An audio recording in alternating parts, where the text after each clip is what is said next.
Hello friends, ನಾನು ನಾರಾಯಣ್. ಸ್ನೇಹಿತರೆ, ಹೊಸ ವರ್ಷ 2026ರ ಪ್ರಾರಂಭದಲ್ಲೇ ಬೆಂಗಳೂರು ನಗರದ ನಮ್ಮ ಮೆಟ್ರೋ ಆರೆಂಜ್ ಲೈನ್ ಮತ್ತು ಗ್ರೇ ಲೈನ್ಗಳ ಕೆಲವು ಭಾಗದ ಮೆಟ್ರೋ ಲೈನ್, ಮೆಟ್ರೋ ಸ್ಟೇಷನ್ ಹಾಗೂ ಡಿಪೋಗಳ ನಿರ್ಮಾಣಕ್ಕೆ ಟೆಂಡರ್ ಅನ್ನು ಕರೆಯಲಾಗಿದೆ. ಒಟ್ಟು 15,600 ಕೋಟಿ ವೆಚ್ಚದಲ್ಲಿ ನಿರ್ಮಾಣ ಆಗಲಿದೆ ಎಂದು ಅಂದಾಜಿಸಲಾಗಿರುವ ನಮ್ಮ ಮೆಟ್ರೋ ಆರೆಂಜ್ ಹಾಗೂ ಗ್ರೇ ಲೈನ್ಗಳ 3 ಪ್ಯಾಕೇಜ್ಗಳನ್ನು ಅಂದಾಜು 4,187 ಕೋಟಿ ಮೊತ್ತದ ಕಾಮಗಾರಿಯ ನಿರ್ಮಾಣಕ್ಕಾಗಿ ಪ್ರಸ್ತುತ ಟೆಂಡರ್ ಅನ್ನು ಕರೆಯಲಾಗಿದೆ. ಪ್ಯಾಕೇಜ್ 1ರಲ್ಲಿ ಜೆಪಿ ನಗರದ 4ನೇ ಫೇಸ್ ನಿಂದ ಕಾಮಾಖ್ಯ ಜಂಕ್ಷನ್ ವರೆಗಿನ 6.5 ಕಿಲೋಮೀಟರ್ ಉದ್ದದ ಮೆಟ್ರೋ ಲೈನ್ ಹಾಗೂ 5 ಮೆಟ್ರೋ ಸ್ಟೇಷನ್ಗಳ ನಿರ್ಮಾಣ.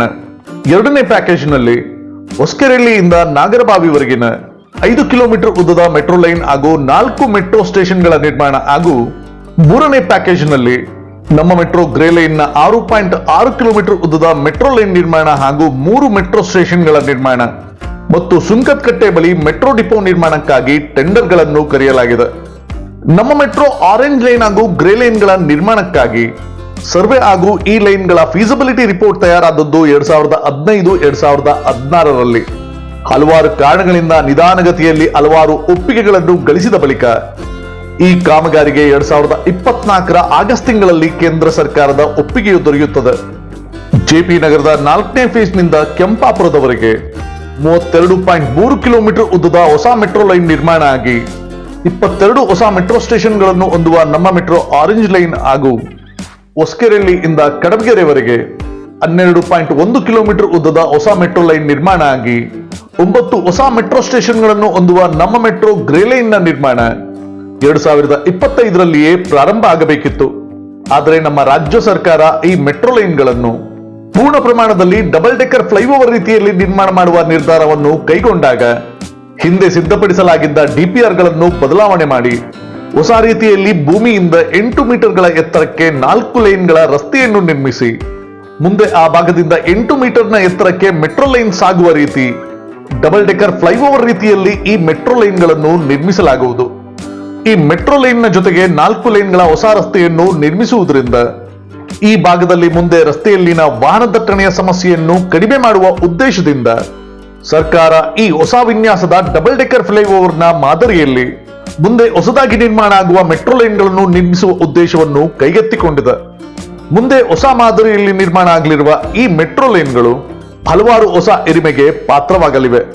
ಪ್ರಸ್ತುತ ನಮ್ಮ ಭಾರತದ ಅತಿ ಎತ್ತರದ ಮೆಟ್ರೋ ಸ್ಟೇಷನ್ ಹೊಂದಿರುವ ಹಿರಿಮೆಯನ್ನು ಬೆಂಗಳೂರಿನ ನಮ್ಮ ಮೆಟ್ರೋ ಯೆಲ್ಲೋ ಲೈನ್ ಹಾಗೂ ಪಿಂಕ್ ಲೈನ್ಗಳು ಸಾಗುವ ಜಯದೇವ ಹಾಸ್ಪಿಟಲ್ ಮೆಟ್ರೋ ಸ್ಟೇಷನ್ ಗಳಿಸಿದ್ದು, ಪ್ರಸ್ತುತ ಈ ಸ್ಟೇಷನ್ ನಲ್ಲಿ ಮೆಟ್ರೋ ಲೈನ್ಗಳು ಭೂಮಿಯಿಂದ 29 ಮೀಟರ್ ಎತ್ತರದಲ್ಲಿವೆ. ಆದರೆ ಮುಂದೆ ನಿರ್ಮಾಣ ಆಗಲಿರುವ ನಮ್ಮ ಮೆಟ್ರೋ ಆರೆಂಜ್ ಲೈನ್ ನಲ್ಲಿ ಬರುವ 2 ಮೆಟ್ರೋ ಸ್ಟೇಷನ್ಗಳು ಈ ಎತ್ತರವನ್ನು ದಾಟಿ ಹೊಸ ದಾಖಲೆಯನ್ನು ಸೃಷ್ಟಿಸಲಿವೆ. ನಮ್ಮ ಮೆಟ್ರೋ ಆರೆಂಜ್ ಲೈನ್ ನಲ್ಲಿ ಬರುವ ಮೈಸೂರು ರೋಡ್ ಸ್ಟೇಷನ್ ನಲ್ಲಿ ಮೆಟ್ರೋ ಲೈನ್ಗಳನ್ನು 32 ಮೀಟರ್ ಎತ್ತರದಲ್ಲಿ ನಿರ್ಮಿಸಲಾಗುವುದು ಹಾಗೂ ಇದೇ ಲೈನ್ ನಲ್ಲಿ ಬರುವ ಗೊರಗುಂಟೆಪಾಳ್ಯದ ಮೆಟ್ರೋ ಸ್ಟೇಷನ್ ನಲ್ಲಿ 33 ಮೀಟರ್ ಎತ್ತರದಲ್ಲಿ ಮೆಟ್ರೋ ಲೈನ್ಗಳನ್ನು ನಿರ್ಮಿಸಲಾಗುವುದು.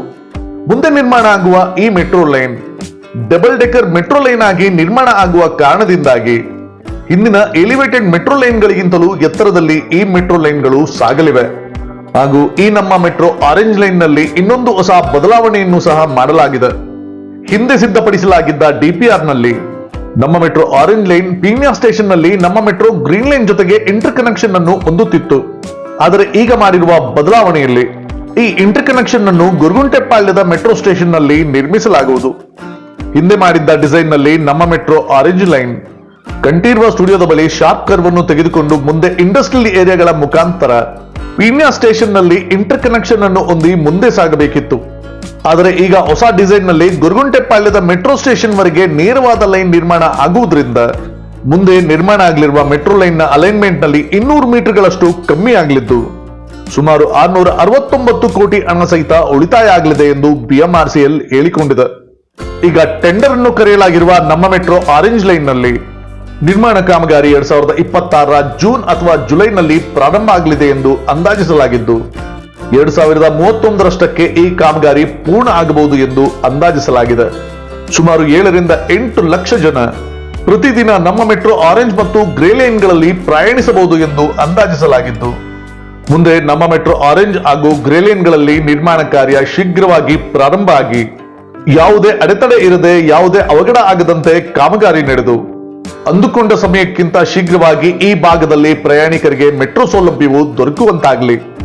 ಬೆಂಗಳೂರು ನಗರಕ್ಕೆ ಮಾರ್ಗದಂತೆ ತಯಾರಾಗಿರುವ ಬೆಂಗಳೂರು ನಗರದ ರಸ್ತೆಗಳಲ್ಲಿ ಪ್ರತಿದಿನ ಆಗುವ ವಾಹನ ದಟ್ಟಣೆ ಸಮಸ್ಯೆ ಕಡಿಮೆ ಆಗಲಿ ಎಂದು ಆಶಿಸುತ್ತಾ ನಾನು ನಾರಾಯಣ್. ಸ್ನೇಹಿತರೆ, ನಿಮಗೆ ಈ ವಿಡಿಯೋ ಇಷ್ಟ ಆಗಿದ್ದಲ್ಲಿ ಲೈಕ್ ಮಾಡಿ, ಶೇರ್ ಮಾಡಿ, ಸಬ್ಸ್ಕ್ರೈಬ್ ಮಾಡ್ಕೊಳ್ಳಿ. ಮತ್ತೆ ನಿಮ್ಮ ಅನಿಸಿಕೆ ಅಭಿಪ್ರಾಯನ ಖಂಡಿತ ಕಮೆಂಟ್ ಬಾಕ್ಸ್ ಅಲ್ಲಿ ತಿಳಿಸಿ. ನಮ್ಮ ಈ ವಿಡಿಯೋನ ಇಲ್ಲಿವರೆಗೂ ನೋಡಿದ್ದಕ್ಕೆ ಥ್ಯಾಂಕ್ ಯು, ಧನ್ಯವಾದ, ನಮಸ್ಕಾರ.